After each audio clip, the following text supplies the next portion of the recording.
Our next topic is van der Waal equation of state for real gases. Last lecture में हमने ideal gas equation के बारे में पढ़ा था। आइडियल गैसेस क्या होती हैं, नॉन आइडियल गैसेस क्या होती हैं, ठीक है, और कौन कौन सी जो हमारे पास गैस इक्वेशंस हैं उनके बारे में हम डिटेल में ऑलरेडी पढ़ चुके हैं। तो आज का जो टॉपिक है that is for the real gases.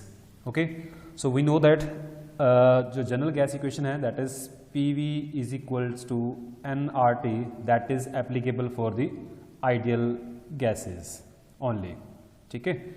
So in order to get an equation applicable for the real gases, van der Waal ने इस आइडियल गैस इक्वेशन को मॉडिफाई किया, ठीक है। उसमें दो करेक्शन टर्म इंट्रोड्यूस की। One was the finite volume, okay, and second was for the intermolecular forces of attraction, ठीक है। ये हमने देखा था कि ये दो फैक्टर हैं जो लो प्रेशर पे और हाई टेम्परेचर पे वैलिड नहीं हैं, ठीक है। तो इंटरमोलिकुलर फोर्सेस ऑफ अट्रैक्शन, ठीक है, इन दो चीज़ों को उसने मॉडिफाई किया, इन दो फैक्टर्स को उसने मॉडिफाई किया और एक न्यू इक्वेशन बनी। Okay, so how he introduce these two factors और कैसे उसने करेक्शन की है वो हम स्टडी करते हैं पहले। तो सबसे पहले जो करेक्शन है that is correction due to volume, correction due to volume, ठीक है, जिसे हम वॉल्यूम करेक्शन भी कहते हैं। तो व्हाट इट सेज कि जो वॉल्यूम ऑक्यूपाई करते हैं molecules that is not negligible as compare to the total volume, ठीक है। हमने काइनेटिक थ्योरी ऑफ गैसेस में पढ़ा था कि उसका एक पॉस्टुलेट था कि जो मॉलिक्यूल्स हैं गैस के that occupy a negligible volume as compare to the total volume of the gas, ठीक है। बट van der Waal कहता है कि नहीं, ऐसा नहीं है कि जो मॉलिक्यूल्स वॉल्यूम ऑक्यूपाई करते हैं that is not negligible as compare to the total volume. और इसको उसने कैसे प्रूव किया? देखो, अगर मॉलिक्यूल का जो वॉल्यूम है that is not negligible as compare to total volume, it means the molecules are not free to move in the entire volume. Okay, so now suppose we have the small v, the volume, actual volume of 1 mole of gas molecule, ठीक है। हम मान के चलते हैं कि small v is the volume of 1 mole of the gas molecules, ठीक है। And as the gas molecules are in the constant motion and it was found that the effective volume occupied by the gas molecule is the 4 times that of the actual volume of the gas, ठीक है। जो effective volume है means क्योंकि gas molecules are motion, ठीक है, motion में है, तो जो इफेक्टिव वॉल्यूम वो ऑक्यूपाई कर रहे हैं that is found to be equals to 4 times that of their actual volume, ठीक है। जो उनका एक्चुअल वॉल्यूम है उससे 4 गुना वो वॉल्यूम ऑक्यूपाई कर रहे हैं, तो मीन्स उनका जो इफेक्टिव वॉल्यूम हुआ that is equals to the 4v, okay. And this effective volume is represented by small v, so we can say the small v is equals to 4v, ठीक है। अब ये कैसे आया इसको भी हम प्रूव करेंगे। Now suppose the capital V is the volume occupied by 1 mole of gas, ठीक है। अगर कैपिटल V क्या है, the total volume occupied by 1 mole of gas है, यहां पे क्या था 1 mole of the gas molecules था, ठीक है। तो ये टोटल गैस का जो वॉल्यूम है let it be capital V, okay. Now तो जो वॉल्यूम अवेलेबल रहेगा मॉलिक्यूल्स को मूव करने के लिए वो कितना रहेगा?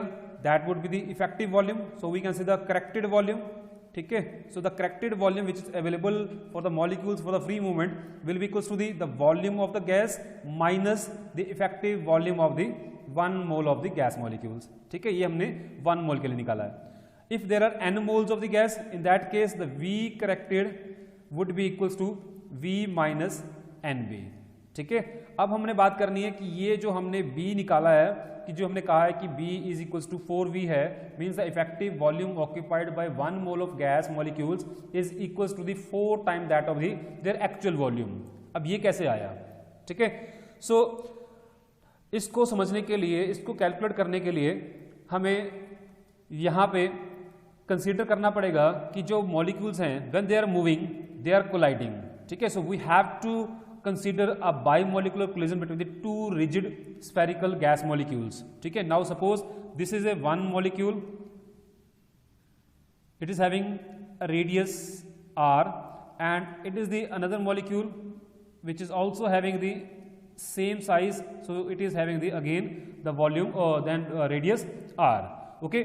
And the distance of closest approach of the molecule here would be equals to this much, that is the sigma, okay. The distance from the center of one molecule to the center of the other molecule, that is the distance of closest approach, and this sigma here is equals to the 2r, ठीक है।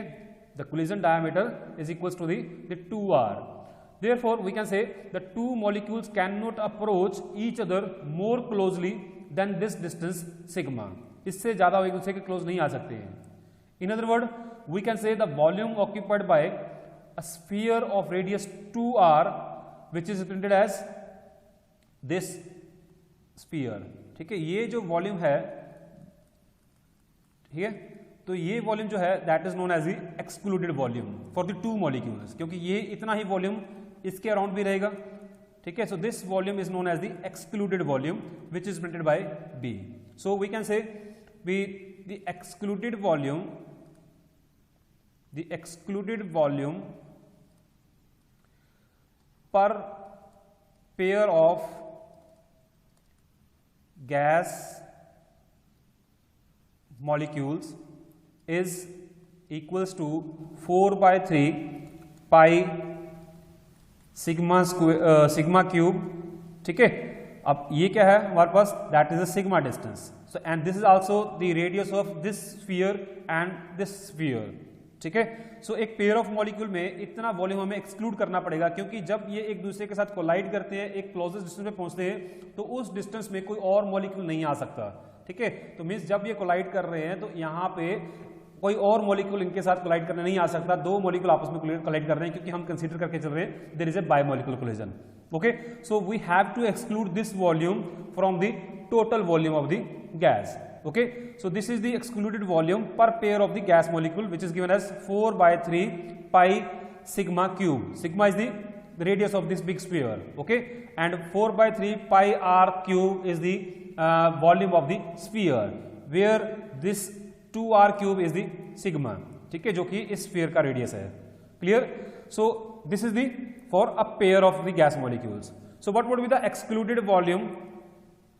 Excluded volume पर molecule, अब एक pair में दो molecules आ रहे हैं तो पर मॉलिक्यूल कितना रह जाएगा, that would be equals to you can say 1 by 2 into 4 by 3 pi 2r cube, ठीक है। अगर हम 2r क्यूब को खोल के लिखते हैं तो हमारे पास क्या आ जाता है यहाँ पे 1 by 2 into 4 by 3 pi into 8r cube, okay. So we can cancel it, ठीक है।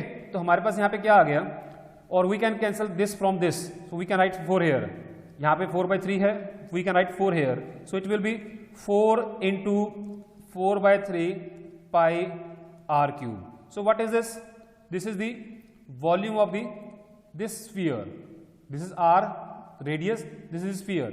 So we can say the excluded volume per molecule is the 4 times that of its actual volume, ठीक है। So we can write the B is equals to 4V here, ठीक है। So this volume we have to exclude from the actual volume of the gas mole, okay. So if we multiply this volume with the n, that is Avogadro number, so we will have the excluded volume per mole of the gas, 1 mole of the gas, okay. So this is the volume correction which we have to do, ठीक है। सो हमारे पास जो actual volume आएगा, जो corrected volume जो आएगा, that would be the volume of the gas minus b for 1 mole of the gas, okay.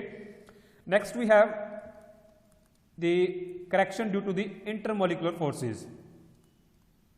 Correction due to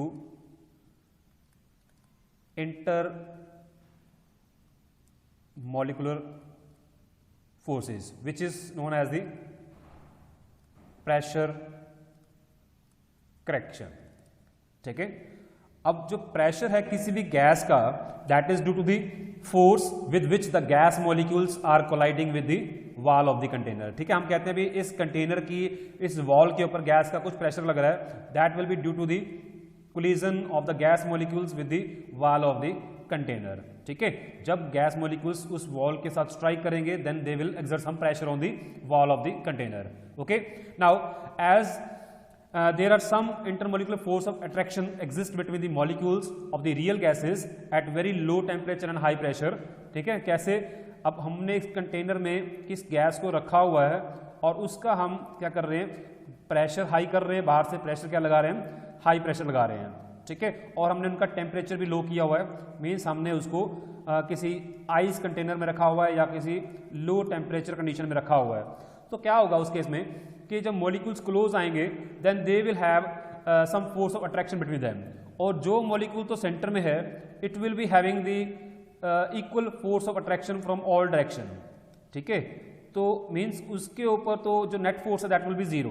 but जो molecules wall के साथ स्ट्राइक करने जा रहा है, ठीक है, सपोज एक मॉलिक्यूल यहाँ पे वॉल के साथ स्ट्राइक करने जा रहा है, so it will be having some inward force from the molecules which are just behind it. ठीक है, तो they will exert some inward force. तो जिस फोर्स के साथ, जिस प्रेशर के साथ उसने इस वॉल पे साथ स्ट्राइक करना था वो क्या हो जाएगा, कम हो जाएगा. Clear? So now suppose P I is the ideal pressure, P I is the ideal pressure जो कि इसके ऊपर हम मान के चलते हैं कि जो आइडियल गैस का प्रेशर होता है when there is no force of attraction. ठीक है, बट एक्चुअल जो प्रेशर हम फील कर रहे हैं या जो इस कंटेनर पे हमें प्रेशर जो मिल रहा है for real gases that is p, it is the real pressure. Okay, and small p we are considering that it is the inward pressure, inward force जो है उसको, जो इनवर्ड पुल जो लग रहा है that is the P. So if we add this P into this P this will give the ideal pressure. ठीक है, so P I will be equals to the P plus small P. Okay, if we add the inward pull जो लग रहा है, अगर वो ना लगे तो वो एक्चुअल में जो प्रेशर इस गैस के ऊपर होगा आइडियल प्रेशर वो हमें मिल जाएगा. ठीक है, हमें प्रेशर कौन सा मिल रहा है, पी मिल रहा है. आइडियल प्रेशर क्या है, पी आई है. तो पी आई और पी आई में क्या रिलेशन है कि जो आइडियल प्रेशर है that is the pressure of the real gases. क्यों रियल गैसेस, क्योंकि उसको अंदर क्या है, उसके अंदर फोर्स ऑफ अट्रैक्शन है मॉलिक्यूल्स की जो उसको पीछे की तरफ खींच रहे हैं. So if we add that pressure which is inward pressure into the total pressure we will get the ideal pressure. ठीक है, so this जो small p है, जो inward pull है, that is directly proportional to the number of molecules per unit volume in the bulk of the gas. ठीक है, क्यों, क्योंकि जो प्रेशर है ये कब लग रहा है, जो मॉलिक्यूल्स को पीछे की तरफ खींच रहे हैं. ठीक है, सो ये इनवर्ड जो प्रेशर है that will be depends on the number of molecules which are present per unit volume in the bulk of the gas. ठीक है, बल्क मतलब उसके सेंटर में जो है. ठीक है, जो मॉलिक्यूल्स उस मॉलिक्यूल के पीछे होंगे जो उसको इनवर्ट पुल कर रहे हैं, जितने ज्यादा मॉलिक्यूल्स होंगे उतना वो इनवर्ट पुल ज्यादा रहेगा. ठीक है, तो इस P की वैल्यू उसके पर डिपेंड करेगी. Okay, secondly it is also depending on the number of molecules striking the wall of the container per unit area per unit time. ठीक है, कितने मॉलिक्यूल्स वहां पे स्ट्राइक कर रहे हैं उनके ऊपर भी डिपेंड करेगा. ठीक है, एक तो एक मॉलिक्यूल के पीछे कितने मॉलिक्यूल्स उसको स्ट्राइक अपना इनवर्ट पुल कर रहे हैं, दूसरा कितने मॉलिक्यूल्स यहाँ पे जो वॉल के साथ स्ट्राइक कर रहे हैं. इस प्रेशर की जो वैल्यू है that will be depending on this two factors. Okay, and both these factors are proportional to the square of number of molecules per unit volume. ठीक है, so we can say this small p is proportional to n upon v square, और we can write the p is equals to a n square upon v square. ठीक है, what is a? a is nothing but a constant which depends upon the nature of the gas. It depends upon the nature of gas. Similarly जो हमने पहले b निकाला था that was also depend upon the nature of the gas. क्यों? क्योंकि b हमने देखा था that is equals to 4 into v, means this b is proportional to the volume of the gas. ठीक है, और हर गैस के मॉलिक्यूल्स का जो वॉल्यूम है वो डिफरेंट डिफरेंट होगा। ठीक है, डिफरेंट डिफरेंट गैसेस के मॉलिक्यूल्स का जो वॉल्यूम है वो डिफरेंट डिफरेंट होगा। सो उसको हम 4 से मल्टीप्लाई करेंगे तो हर किसी के केस में जो बी की वैल्यू है, हर गैस के केस में बी की वैल्यू जो रहेगी वो डिफरेंट रहेगी। Okay, so the value of A and value of P depends upon the nature of gas, and these two A and B are known as the van der Waals constant. ठीक है, so what would be the ideal pressure? सो जो P I है हमारे पास that is equals to P plus A upon v square for 1 mole of gas. अगर हमने n mole लेने उस केस में जो आइडियल प्रेशर होगा that would be equals to P plus a n square upon v square. ठीक है, for the n mole of gas. ठीक है, इसको हम स्मॉल पी ना लिख के कैपिटल पी लिखेंगे, that is the real pressure. उसमें हमें ये जो है फैक्टर इंट्रोड्यूस करना पड़ेगा जो इनवर्ड पुल का है। जो मैंने अभी देखा कि जो P है small p that is equals to a n square upon v square है, ये हमें उसमें ऐड करना पड़ेगा। Okay, initially we have seen that the ideal pressure is equal to the real pressure plus जो इनवर्ड पुल लग रहा है उसको हम ऐड करेंगे। So this P is equals to a n square upon v square. So here we get the ideal pressure. Okay, now we have the ideal volume as well as we have the ideal pressure. Now if we substitute the value of ideal volume and the ideal pressure into the ideal gas equation, that is PV is equals to nRT, then we get the van der Waal gas equation for real gases. ठीक है, कैसे? Now what is P? P is the ideal pressure, so we will write this P plus a n square upon v square, and what is V? V is the V minus NB, ठीक है, जो corrected volume था, and this is equals to nRT. This is nothing but the van der Waal equation for the real gases for n mole of the gas. Okay, so for 1 mole of the gas just we will put the value of n is equal to 1, so we will have P plus A upon V square into V minus B is equals to RT. Okay, as I said, A and B are nothing but the van der Waal constants. These are the van der Waal constants. Now the question arises, what are the significances of the A and B, the van der Waal constants? So first we are going to discuss the significance of A. ठीक है, first van der Waal constant. Okay, so the value of this van der Waal constant A gives the idea of the magnitude of attractive forces between the molecules of gas. कैसे? अब हम compare करते हैं कुछ gases की जो है ए की वैल्यूज। हाइड्रोजन गैस है हमारे पास, हीलियम गैस है, neon gas, oxygen, nitrogen, methane, ammonia and sulphur dioxide. So we have the value of a for these molecules as 0.024, 0.034, 0.21, 1.36, 1.39, 2.25, 4.17, 6.71. Okay, so now we can see here that the value of A for hydrogen and helium are very very small. Okay, which indicates that the force of attraction between the gases are very very weak. ठीक है, क्योंकि हमने क्या बोला है कि it gives the magnitude of attractive forces between the gas molecules, means जिसकी value जितनी कम रहेगी ए की तो उतना ही उसके अंदर क्या रहेगा, फोर्स ऑफ अट्रैक्शन क्या रहेगी, गैस मॉलिक्यूल्स में कम रहेंगी. ठीक है, so lower value of a reflects that lesser tendency of these gases to be liquefied. Force of attraction नहीं है तो गैसेस क्या रहेगी, वो लिक्विफाइड नहीं हो पाएंगे. As the value of a increases the intermolecular force of attraction increases.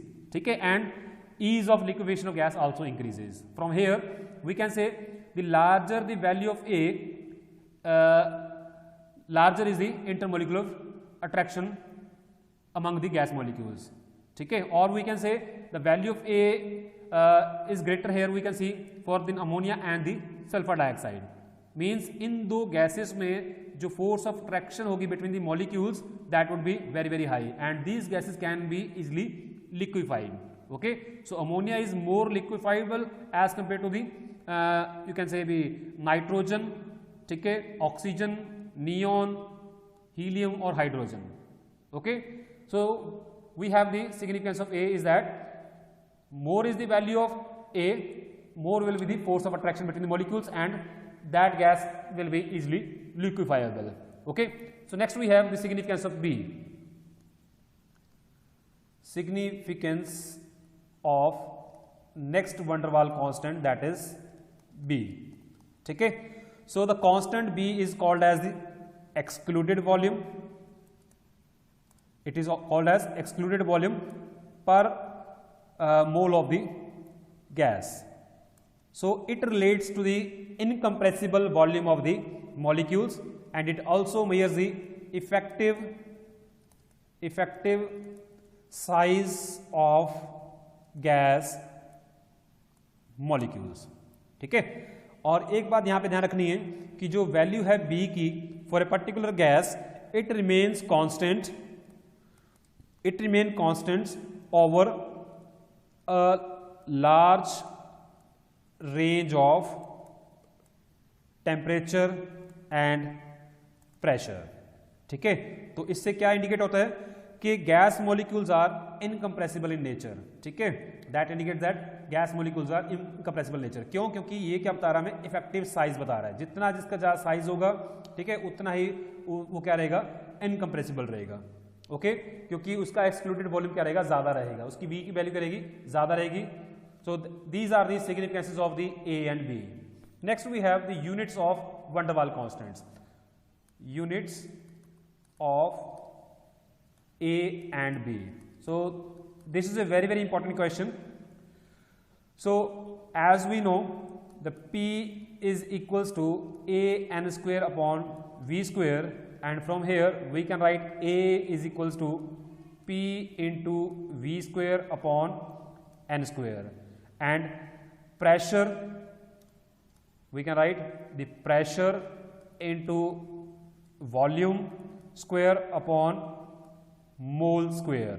ठीक है, just putting the value of P pressure as a atmosphere, okay, volume as liter square upon mole square. So we have the units of A as atmosphere, litre square per mole square. ठीक है, so this is the CGS unit of the A. This is the CGS unit of A. Now if the volume is taken as decimetre cube, then CGS units of A will be atmosphere decimeter 6 per mole square. ठीक है, now talk about the SI units. तो SI units of A will be taken as pressure is given as newton per metre square और pascal. ठीक है, उसको हम Pascal's में भी ले सकते हैं, जिसको PA लिखते हैं, या न्यूटन पर मीटर स्क्वायर लिख सकते हैं. And volume is taken as metre cube. And if we put the value of all the parameters, so we will have the units of A as newton metre 4 per mole square और pascal metre 6 per mole square. Okay, so next we have the units of B. So CGS units of B is taken as B is equals to volume, excluded volume, per unit mole. So we have it is volume upon mole. So because it is a molar volume. ठीक है, so it is a molar volume, क्योंकि हमने लिया था वहां पे 1 mole of gas लिया था. तो it will B volume per mole, और we can say the litre mole, और we can say the B is equals to litre per mole, ठीक है। तो ये आ गए CGS units. What are the SI units? Simple, if we take the volume as decimetre cube, okay, just putting the value of decimetre, और ये तो decimetre तो आ जाएगा हमारा सीजीएस में, so we will take the metre cube. So if we put the value of volume as metre cube, so b will be equals to metre cube per mole, ठीक है। और अगर हम डेसीमीटर पढ़ेंगे तो हम क्या लिखेंगे यहाँ पे? Decimetre cube per mole, okay. So these are the units of A and B. Clear?